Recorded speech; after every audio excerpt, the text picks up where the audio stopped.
E em outro informe, tráfico de fim de semana reporta algum incidente.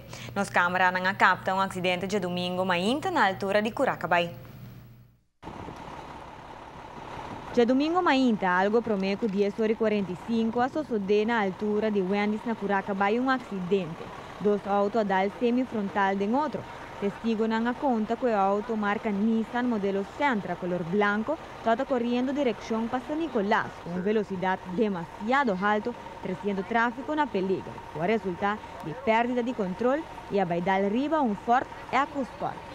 O impacto toda assim forte que dois passageiros de Nissan e de Ford resultaram heridos, para qual pede assistência de 3 ambulâncias, 2 unidades de bombeiro e 1 unidade de resgate no sítio.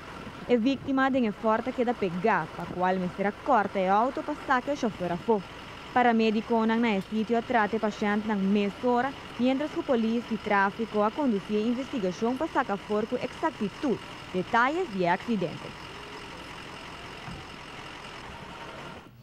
Viaja mais nos está pedindo os automobilistas não vai pouco a pouco riba nos carretera não.